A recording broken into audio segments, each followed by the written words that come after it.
क्या बात है, जब से ऑफिस से आए हैं खोए खोए लग रहे हैं। कुछ नहीं, बस यूं ही जरा। ऑफिस में कोई बात हो गई क्या? नहीं, यूं तो ऑफिस में रोज कुछ ना कुछ होता ही रहता है, लेकिन अब आप लेकिन से आगे भी बढ़िए। क्या छुपा रहे हैं? मैं आपकी बीवी हूँ। कभी ऐसा हुआ है नसरीन कि मैंने आपसे कोई बात छुपाई हो? तो फिर साफ साफ बताइए ना। सोच रहा हूँ कहाँ से शुरू करूँ। नसरीन, कभी कभी आंखों देखी बात भी झूठ निकलती है ना? हाँ, निकलती तो है, लेकिन आपने ऐसा क्या देख लिया कि? आज मैंने आयशा को एक लड़के के साथ देखा। ओ, तो इसीलिए आप खोए खोए से दिख रहे हैं। आयशा एक एजुकेटेड लड़की है, वो घर से बाहर आती जाती है। मिल गया होगा उसे कोई कॉलेज के टाइम का दोस्त। शायद ऐसा ही हो, लेकिन रेस्टोरेंट से बाहर आते हुए एक दूसरे के हाथ में हाथ, एक दूसरे की तरफ देखकर मुस्कुराने का अंदाज, दोस्ती की तरफ नहीं, वो कुछ और ही इशारा कर रहा था। अब देखिए, बगैर हकीकत जाने कुछ भी कहना आयशा के ऊपर तोहमत लगाने जैसा होगा। वो कोई नासमझ बच्ची नहीं है, सारे घर का काम संभालती है। पहले उसे पूछ तो लें। ऑफ कोर्स मैं भी चाहता हूं कि हकीकत को जानूं, उस पर मुझे भरोसा है, पर नसरीन आखिरकार है तो वो एक जवान लड़की ना। तो ठीक है, मैं पूछ लूंगी, मगर एक बात है। क्या? अगर आयशा उस लड़की को पसंद करती हो तो मतलब? जनाब, आयशा अब बड़ी हो गई है, कब तक उसे घर पर बिठा के रखोगे? अगर वो लड़का अच्छा है तो भाई देखो, अगर वो लड़का अच्छे खानदान से ताल्लुक रखता है, उसका चाल चलन ठीक है, तो फिर मुझे कोई एतराज नहीं है। वो सब मैं पता कर लूंगी, आप परेशान ना हो। आप दूध पीजिए, सो जाइए।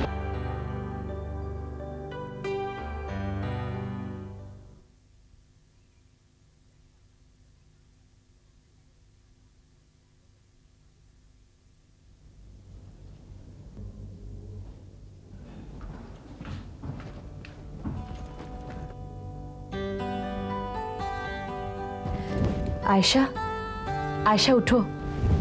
आयशा उठो ना। आयशा, वो क्या है भाभी? मैं कोई नौकरानी हूँ क्या जो चिल्ला चिल्ला के उठा रही हूँ मुझे? आयशा, मगर दिन निकल आया है। दिन ही तो निकल आया है ना, कयामत तो नहीं आगे जो आप मुझे जगा रही हैं। जगाने की वजह भी बताऊंगी, पहले चाय पीकर चुस्त हो जाओ। चलो। भाभी, आपका ये जबरदस्ती का मजाक मुझे बिल्कुल नहीं पसंद आया।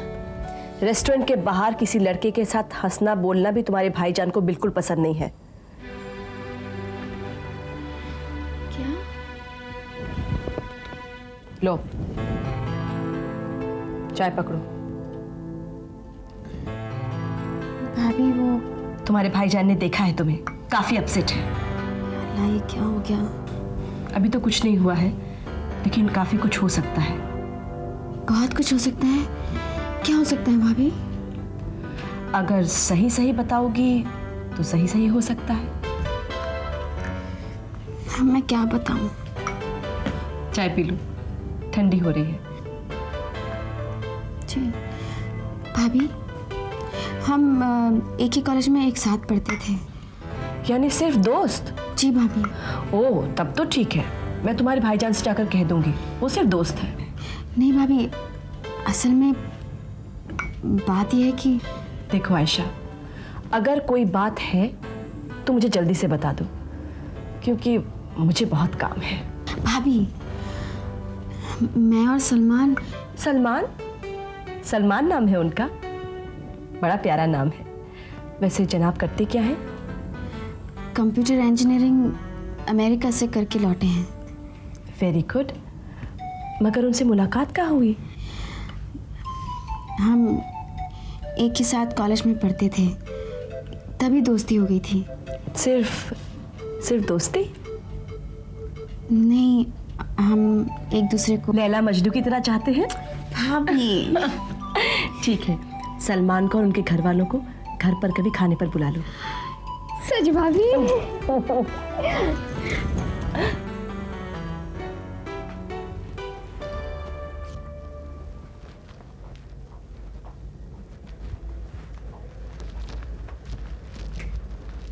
कहाँ गई थी आप? आपकी परेशानियों का हल ढूंढने। परेशानियों का हल? मैंने आयशा से बात की। अच्छा, क्या बताया उसने? लड़का अमेरिका से कंप्यूटर इंजीनियरिंग करके आया है। दोनों एक ही कॉलेज में पढ़ते थे, एक दूसरे को पसंद भी करते हैं। इसका मतलब मैंने जो सोचा था वही बात निकली। मेरे ख्याल से लड़का अच्छा है। इतने साल अमेरिका में रहा लेकिन आयशा को नहीं भूला, उसी से शादी करना चाहता है। नसरीन, अमेरिका रिटर्न होना किसी की शराफत की जमानत नहीं हो सकती। अच्छा, आपने नाम मालूम किया उसका? सलमान। सलमान। हमें उसके घर वाले से मिलना चाहिए। मुझे पता था, इसलिए मैंने आयशा से कह दिया है कि सलमान और उसके घर वालों को एक दिन घर पर खाने पर बुला लो। ये आपने बहुत अच्छा किया। आप फिक्र ना करें, अल्लाह ने चाहा तो सब कुछ ठीक होगा। आमीन। नसरीन, इस घर में शहनाई बजे हुए बहुत दिन हो गए। अगर सलमान और उसके घर वाले हमारे मिजाज के मुताबिक निकले ना, तो फिर मैं शादी के मामले में ज्यादा देर नहीं लगाऊंगा। प्रणाम दादी माँ। सदा सुहागन रहो बहू। कहीं जा रही हो? जी दादी माँ। अच्छा दादी माँ, जो दवाई मैंने आपको दी थी वो याद से ले लीजिएगा, दूध में 1 चम्मच डालकर। ठीक है। अच्छा दादी माँ, डैडी दिखाई नहीं दे रहे, सुबह से कहाँ हैं वो? वो तो सुधीर के साथ बाहर गया है। पड़े पड़े घर में बहुत बोर हो जाता है बेचारा। अच्छा दादी माँ, मैं चलती हूँ, मुझे नसरीन से मिलना है। अरे बहू, नसरीन के लड़की का नाम क्या है? नाज। हाँ, नाज। उसकी छुट्टी कब होती है? वो तो दादी माँ अभी स्कूल में होगी। तो नसरीन को बोलना जब भी वो घर आए ना तो मेरे पास भेज देना। लेकिन नाज से क्या काम है आपको? अरे इतना पटर पटर बोलती है ना वो, जब मैं उससे बात करती हूँ ना तो लगता है मेरा मुकुल बात कर रहा है मुझसे। जी दादी माँ, मैं नसरीन से कहूंगी कि नाज को जल्दी भिजवा दे। अच्छा दादी माँ, मैं चलती हूँ, रात को मुलाकात होगी। रात को क्यों? डॉक्टर का प्रोफेशन ऐसा ही होता है दादी माँ। एक बार डॉक्टर का कोट पहन लो तो आपका सारा समय समाज और मरीजों का हो जाता है। तुम तो अपने काम की वकालत करोगी, लेकिन मैं अक्सर सोचती हूँ तुम तो एक मेहमान की तरह घर आती जाती हो। जब कुसुम की शादी हो जाएगी तो मैं कितनी अकेली पड़ जाऊंगी। इसीलिए तो कुसुम शादी के लिए हाँ नहीं करती दादी माँ, क्योंकि वो दादी माँ को छोड़कर कहीं जाना ही नहीं चाहती। अच्छा दादी माँ, मैं चलती हूँ, प्रणाम। अच्छा।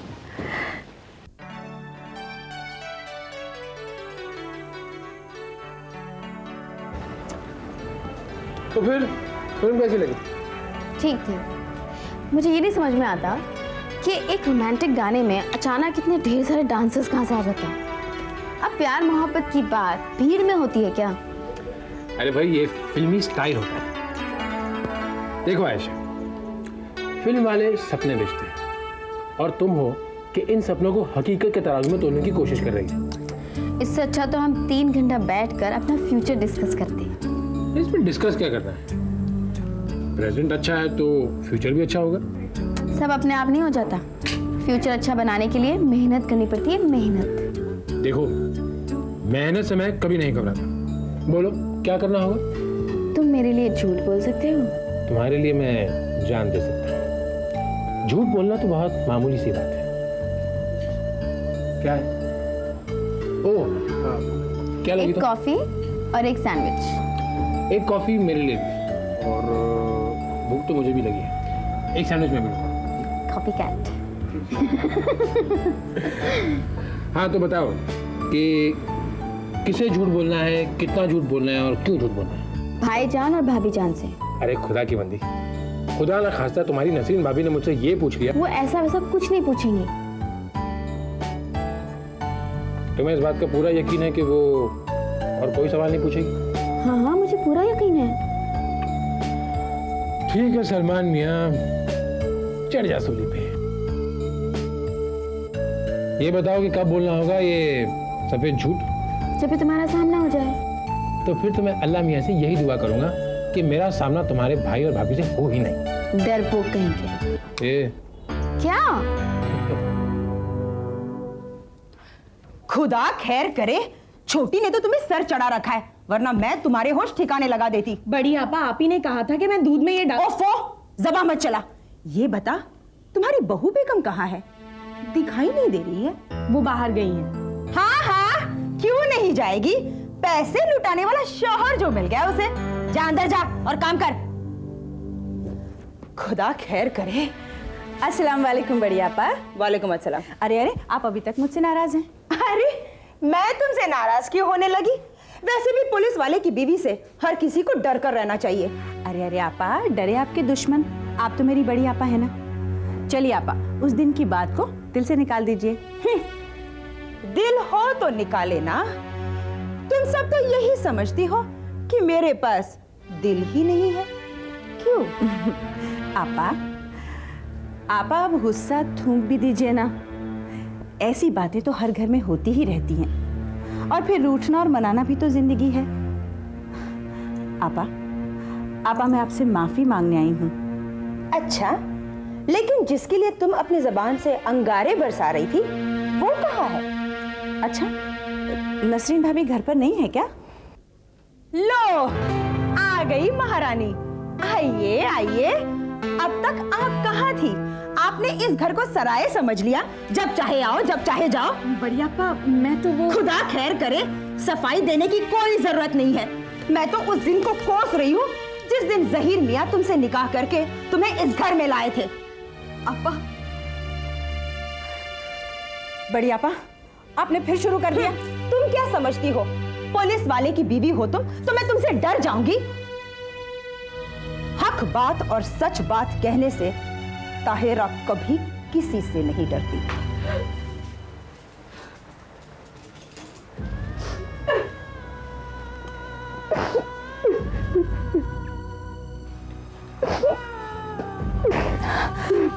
भाभी, भाभी, मेरी बात तो सुनिए प्लीज। भाभी,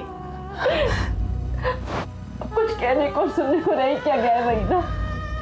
देख लिया ना तुमने, इस घर की बहू की औकात ही क्या है। काश मैं यहाँ नहीं आती, पर आप ही ने मुझे मजबूर किया था। लेकिन अब मैं जहीर भाई से जरूर कहूंगी कि आपा का रवैया मुझसे बर्दाश्त नहीं होता। नहीं वहीदा, तुम किसी से कुछ नहीं कहोगी और किससे शिकायत करोगी? कहते हैं शिकायत करने वाला इंसान खुद ही छोटा हो जाता है। तो क्या करूं भाभी, सब कुछ देखकर भी खामोश रहूं? और इतना सब कुछ सहने की ताकत मुझ में नहीं है, आप में होगी। और भाभी, मैं आपके आंसू नहीं देख सकती। तो ठीक है, लो पोंछ लिए मैंने आंसू। कुछ लम्हों का दर्द था, बह गया। पलकों पर रखूंगी तो नासूर बन जाएंगे। भाभी, खुदा ने किस मिट्टी से आपको बनाया है? कितनी आसानी से आप अपने आंसू पी जाती। वहीदा, शुरू शुरू में बहुत गुस्सा आता था, फिर धीरे धीरे आदत सी हो गई। अब तो सोचती हूँ कि जो कुछ हो रहा है शायद इसी में अल्लाह की मर्जी है, इसी में कोई भलाई होगी। खुदा की मसलियत तो वही जानता है ना? भाभी, आप तो जानती हैं ना कि इस्लाम में खुदा के सिवा किसी के सामने सजदा करने की मनाही है, वरना मैं आपको सजदा करती। आप जैसी फरिश्ता सिफत औरत ना कभी मैंने देखी है और ना कभी देखूंगी।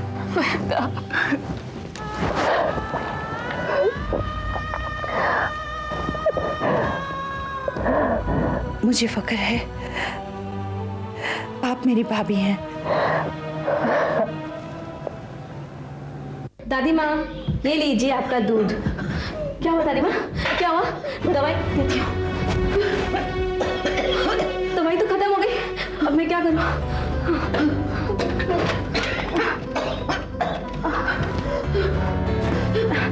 हेलो भाभी, मैं कुसुम बोल रही हूँ। आप प्लीज जल्दी आ जाइए, दादी माँ की तबीयत बहुत खराब हो रही है। दादी माँ, दादी माँ रिलैक्स, सब ठीक हो जाएगा, सब ठीक हो जाएगा। भाभी अभी आ रही है, सब ठीक हो जाएगा। क्या हुआ दादी माँ? भैया भैया देखिए ना, क्या हुआ दादी माँ? भैया लगता है दादी माँ को अस्थमा अटैक हो रहा है। तो दवाई दी? भैया दादी माँ की दवाइयाँ खत्म हो गई है। ये क्या कह रही हो तुम? घर में दवाई खत्म हो गई, किसी को पता तक नहीं? अच्छा मैं दवाई लेकर आता हूँ। भैया आप दादी माँ के पास बैठिए, मैं दवाई लेकर आती हूँ। दादी माँ आप फिक्र मत करिए, कुछ दवाई लेकर आ जाइए। फिक्र मत, दादी ठीक हो जाओगे। दादी माँ, दादी माँ क्या हुआ? सुधीर तुम हटो। दादी माँ रिलैक्स, अस्थमा का अटैक है, मैं अभी इंजेक्शन दे देती हूँ। दादी माँ ठीक हो जाएगा। दादी माँ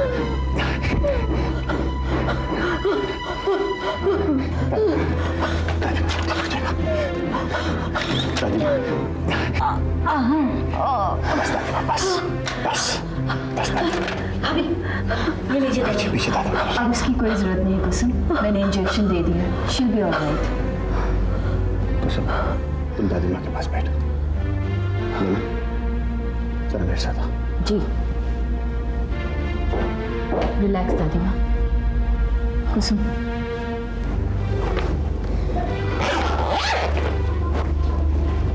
दादी माँ कैसा लग रहा है?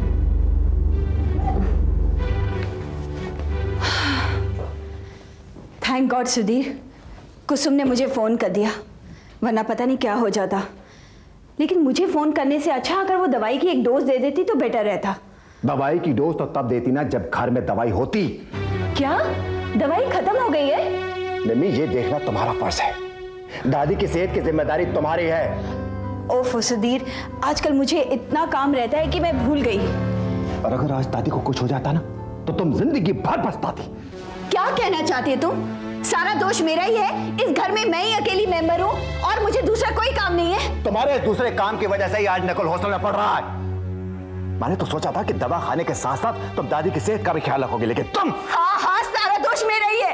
आज अगर मुकुल हॉस्टल में पड़ा तो मेरी वजह से, आज अगर दादी को कुछ हो जाता तो मेरी वजह से। सारा दोष मेरा ही है, कसूरवार मैं ही हूँ, यही कहना चाहते हो ना तुम सब?